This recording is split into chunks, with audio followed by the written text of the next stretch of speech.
Hello, Noah Baker here, and welcome to the Nature Podcast. 2024 is drawing to a close, and in this special episode, we're going to take a look back at a couple of the papers which have made waves this year. And to do so, we are joined by some editors that you may not have heard from much in the past, from our News and Views team. We have Andy Mitchinson. Hello. And Abby Klopper. Hi. To start with, of course, everybody knows what a News and Views is, and they read them on a daily basis, but just in case the listener doesn't, I would wonder if you could just fill us in quickly by what we mean when we say news and views, and then maybe after that each of you could introduce yourself and tell us a bit more about your focus here at Nature.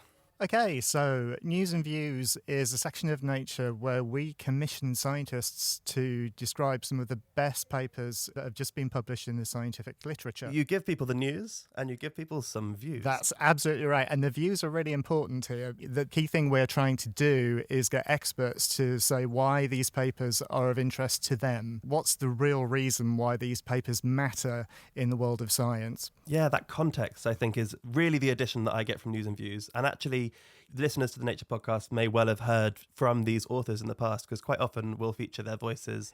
Andy, before we go over to Abby, tell me, what is your specialism within the News and Views team? Well, I'm a chemist by training, so I handle anything to do with molecules, very broadly speaking. So definitely any chemistry. I'll also handle molecular biology and any aspects of, say, atmospheric chemistry or earth sciences that are related to chemistry or molecules. Cool. And Abby, what is your focus within the team? I am a physicist by training, so I take care of all the physics, the whole spectrum of physics, which is broad and lots of fun. I also do all the earth sciences stuff that doesn't fall in the chemistry bucket. And I take care of lots of our climate science, climate change content, which is also sometimes a little overwhelming and mostly really fun. Okay, so the two of you, as well as the rest of your team, have pulled together an article which people can read at nature.com/news, in which you featured various News and Views articles through the year that have stuck in your minds for one reason or another. And we're going to discuss a couple of them here. So many of these stories will possibly ring bells with people at home because we have covered them on the podcast. And as I say, you may have heard from some of these authors in the past because often they also make appearances on the show. But it's not often that you get the inside track from the editors. What's going on behind the scenes? Why did these stories stick in your memories? What about them made you excited or engaged or interested in the beginning? What did the authors say that you had to cut out? We're here to hear all of the salacious details. And this is your chance to find out what Nature editors think about the work that they commission and why they publish these articles. Maybe we'll go to Abby first, because Andy did a brilliant introduction. What's the first article you've chosen to discuss on this show? So I think this was February. I could be wrong about that, sorry. But it's a story about a little moon that's spinning around Saturn. It's called Mimas. It's kind of this is sort of a story about the little guys for me, little guys winning. The biggest headline for this moon was that it kind of looks like the DeathStar. It's got this big crater called Herschel, and everyone's like, yeah, it's the DeathStar moon. And then about a decade ago, some research came out that said there's this little shimmy that Mimas does as it goes around Saturn, a little wobble. And that wobble could be due to a couple of different things. One, it could have an elongated rocky core in its centre, or it could have an ocean. The ocean's kind of more exciting. Yeah, so this was the bit that really grabs me, right? It's like there's an ocean on this moon, but it's an icy moon, Yeah. so where does the ocean live? And that's very much what this paper has been delving into, and then what your subsequent News and Views article delved into as well. So that was a decade ago. Everyone basically said, nah, that's madness. Like, that can't happen. And the reason that this is the little guys, plural, is that the guy who put forward the proposal that it could be an ocean kind of didn't get much support for the idea. And yet, this very year, in February, there's new evidence to suggest that he was exactly right. And he's no longer in research, which is a bit sad, but it's nice that he was right. I remember this story from the podcast, this kind of decade-long vindication of an idea that was poo-pooed, and then in fact, hey, maybe it's real. And what did this new research do to find out that actually, you know what, this guy was right in the first place? They basically looked at the Cassini data again, which was the data that showed the initial wobble.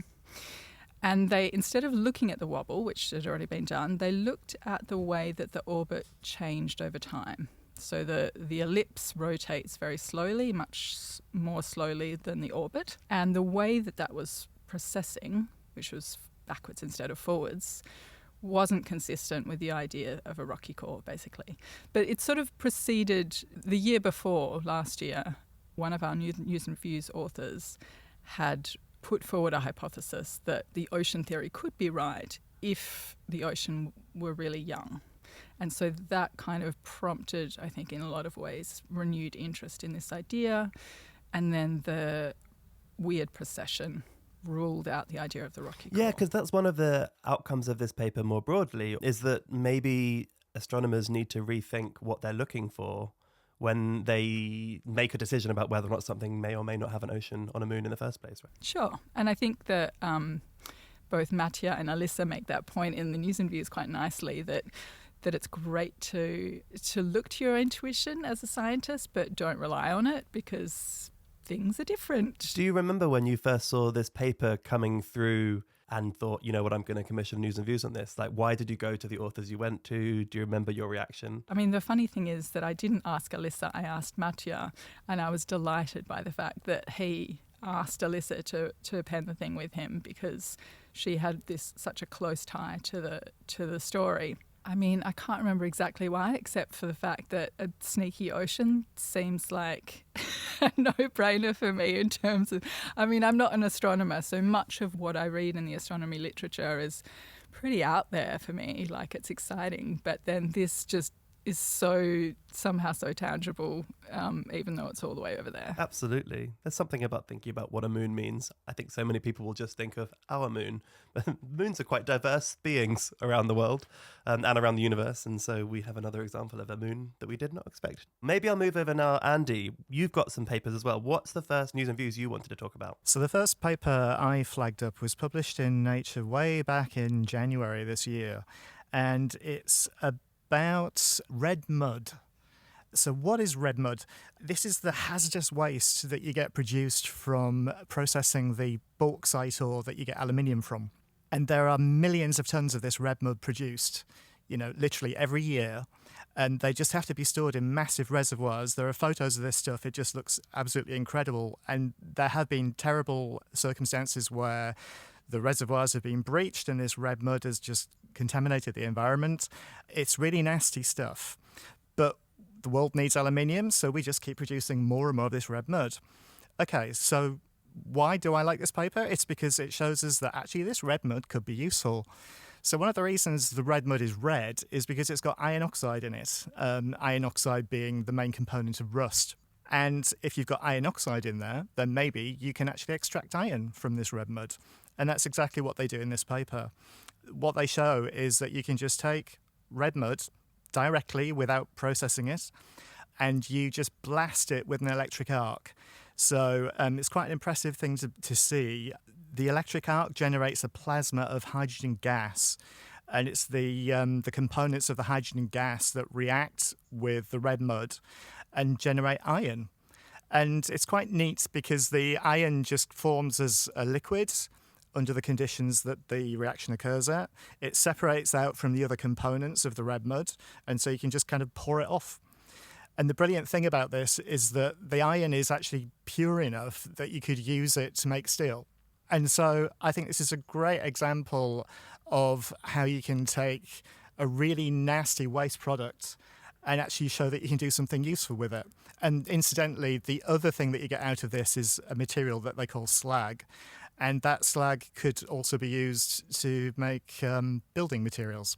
I personally like this because as a chemist, chemists get a bad press. Chemistry is blamed for a lot of the bad things in this world. But chemists are also the ones that can solve these problems. And so what I really liked about this is that it shows you that chemists are doing good in the world, We're solving environmental problems. And also, if you make iron in this way, that potentially allows you to make steel by emitting fewer carbon emissions. So potentially it's good for the planet in that respect as well. So it just seemed to me there was an awful lot to like about this paper. I remember we covered this on the podcast, and I remember thinking, God, it just feels like every time you look at the story, there's another reason that it's useful in a different way. You know, you use this waste product, which is toxic. You get to have a lower carbon way of making steel, and so on and so on and so on. I do really love these kinds of big industrial chemistry stories when they come up, because often, as you say, they maybe get overlooked because it might be that there is a catalyst that is 0.2% more efficient. And sure, okay, that doesn't sound very sexy as someone reading the news, but that's a really big deal when you think about the scale of these productions. And here, this was a really tangible, a little bit like you were saying earlier on, Abby. It seems to be a really tangible way to understand how chemistry can make a significant difference here. Now, there are caveats to this story as well. You know, the big electric arcs that you suggest are very impressive to look at, but they obviously use quite a lot of energy. What were the News and Views authors suggesting when it comes to giving context to this study? You know, energy needs to be used to create it. How scalable is it? These are all the questions we usually ask when it comes to big industrial processes. So I think one of the key things is that the experiments were done on a fairly small scale. I think it was just a few grams of material. And obviously, you need to be able to scale this up to the ton scale or more than that in order for it to be useful. So there's an awful lot of work is going to have to be done to scale it up and turn it into an industrial process. And the other big question about this is it actually going to be economically feasible? One issue you get with a lot of fundamental research is that people show that something is possible in principle, but that doesn't necessarily mean to say that it's actually practical in the real world.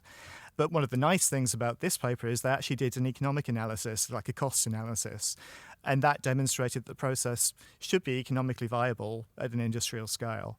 But even so, you know, you're going to have to do things on the pilot scale and bigger before you can actually show that that's the case for sure. Do you think that in 3 years' time, 5 years' time, 10 years' time, you're going to be publishing a News and Views article saying, hey, look at this common practice of extracting steel from red mud that we now use all over the world? It would be really nice to think so, but I'm not sure that I could really predict. You're a true scientist. You don't make predictions. I'm sorry, based on no. hunches. Sorry to be disappointing. That's absolutely fine. It's the chemist in you being very appropriately evidence-driven. I appreciate that. Okay, Abby, maybe I'll come back to you again. There's a whole ton of stories that you've highlighted in your article at the end of the year. Give us another one. What's next? How to build buildings that don't fail, which is really quite a departure for nature. We've been trying to strengthen our engineering offering for quite a while, but this is civil engineering, man, a leap even for us. So, you know, robotics and electronics, yes, but civil engineering, something different. So this was a very cool paper that immediately jumped out at me. It's essentially a design principle for how do you build a building so that if one part of it fails, the whole thing doesn't come crashing down. And of course, there are, you know, a bunch of examples of that not happening, or rather of the whole thing collapsing that we can think of in recent times. And these guys basically came with this idea of a structural fuse, which is sort of an analogy to an electrical fuse that just cuts the system into sort of modular pieces so that when one part fails, it doesn't propagate the failure. I remember this story because as much as it grabbed you, it also grabbed us. We had a video on this and there was a podcast on this. There were some amazing videos. And this idea of controlled failure, I think where you control one particular part of the failure, maybe you let that break like a fuse rather than trying to protect the entire thing to protect the broader structure. It seems in so many ways counterintuitive to have a building that's designed to break in a particular way. But actually, if you think about it, in the same way that a fuse makes sense, this makes an awful lot of sense. How did they go about doing this? Yeah, I mean, the other analogy that the authors used, which didn't resonate with the News and Views author evidently, was the idea of a lizard shedding its tail to sort of deter predators, which is a bit more of a stretch, but kind of evocative. Yeah, I remember this. So whereas historically maybe you want lots of interconnection between loads and loads of parts of your building so that force and damage can be spread across the whole building. Here, these joists were designed to break under a particular amount of pressure. So rather than pulling the entire building down because everything was interconnected, you could both share the load most of the time, but if the pressure was too extreme, it would break just in that one place and it wouldn't spread that force across the rest of the building. Yeah. Mentioned that this is an unusual publication for Nature. Why? Why is it that Nature doesn't publish these kinds of big experiments? I mean, we'd like to think that we try to publish the most important work in science, and big buildings are pretty important in research. So why is it that this is new for Nature, do you think? Absolutely. I mean, I think that's probably a question for the for the editors handling the manuscripts, but my impression is that nature has for such a long time been embedded in sort of fundamental science, and engineering hasn't really been something that we've tapped as much. It also is a question of how different researchers publish their work. So engineers and computer scientists, I think, rely on conferences to disseminate their research. So it's about, changing those ways as well. But yeah, the idea that they had built a prefab concrete building to test this was something that was quite unusual for nature. So that was another thing that really stood out to us, whereas we're used to seeing, kind of as Andy was just saying, these small-scale proof-of-principle experiments. In this case, they made a full-size building, like a kind of a full-size example of it. Looked a little bit like a multi-story car park. Yeah. And then they broke it to show that it Absolutely. worked. They modeled it and they broke it. And it was really shockingly accurate Yeah. how close their model was to what actually happened in real life. I mean, the thing that I really liked about this, particularly in working with Sarah Orton on this piece, is sort of getting a sense of what civil engineers are up against in terms of the responsibility they have, to get things right. And one thing that really struck me about her approach to this piece was that she was really concerned about propagating the myth or giving the impression that this was some kind of design to fail principle. And that was interesting to me. And we sort of went back and forth on a bit. And I went, well, that's kind of what it is. And she was like, no, it's like we're not designing to fail. We are designing to sort of decouple bits of the building. And the reason that she was so cagey about this is because I think engineers in general have a huge backlash from certain pockets of society who seem to think that some buildings are designed to fail in their theoretical view of the world. So that was interesting to me because I didn't really understand that pressure on engineers. Absolutely. That's something that we discussed a lot when we were making the video as well, is I think the phrase we used was hierarchy of failure rather than designed to fail. So it was sometimes disasters happen that are so huge that there are very few buildings that would be able to stand up to them. So let's think about how the building might fail in terms of a hierarchy of damage. So which is better? Build a building that's incredibly strong, but if it's a big enough impact, then the whole thing will still go down. And then in that scenario, there's no escape routes for anyone inside. There's no ways to evacuate and so on. Or you say, hey, look, if something that big comes, then it's going to damage the building anyway. So at least we could only let it damage this part of the building and still allow people to get out safely, reduce the amount of cost, to reduce the amount of damage, maybe even be able to rebuild this afterwards without it being so expensive. So I think hierarchy of failure that is outside of the controls of engineers is different from designing the building to fail in the first place. Because, of course, nobody wants a building to fail. That's just a very bad business practice. So I'm going to take another switch back over here, back to Andy again. You have another story for us. So I'm going to talk about genome editing. Of course. Brilliant. We love talking about genome editing here at the Nature Podcast. We have to talk about genome editing. It's been so successful over the past, 10 years or so, but there's still more to do. So one of the long-standing aspirations of biologists has been that they want to be able to take big chunks of DNA sequences and edit them in one go. So in other words, you might want to take a long sequence and insert it into a particular region of DNA, or you might want to take that section and invert it, turn it around. You might just want to take it out and delete it completely. But at the moment, it's not so easy to do that. The existing methods only allow you to make relatively small edits involving small chunks of DNA. And so by analogy with, say, a word processor, you can imagine how annoying it would be if you wanted to take like a whole paragraph and cut and paste it. And all you could do was actually just take out one word at a time. So that's the kind of problem they were trying to solve, but in genetics. There's been a lot of research from people trying to find a way of actually being able to make these large-scale edits. And one of the things that people have been looking at is recombinase enzymes. So these recombinase enzymes, they exist in nature. They already do these large-scale edits. But the question is, how can you actually work with these things to create a system that allows you to edit something at will? In other words, can you program these enzymes to do exactly what you want, to target specifically the sequences that you want? And what this work reports, actually, there are 2 papers that are reported in this News and Views. And the first of these 2 papers reports the discovery of a recombinase enzyme that is controlled by an RNA molecule, which they call a bridge RNA molecule. And the good thing about this is that you can program the RNA molecule really, really easily. You know, scientists are fantastically good nowadays at constructing RNA molecules and DNA molecules to any sequence that they want. And so you can do that with this bridge RNA molecule. You can basically just engineer it to target specific sequences, and that controls your recombinase enzyme, and it just targets it like a homing missile to the particular region of the genome that you want. The second paper provides you with structures of the particular biological complex that's responsible for all of this editing. And the good thing about that is that you get lots of mechanistic information about what's going on that basically should allow you to be able to make this an even better editing system in the future.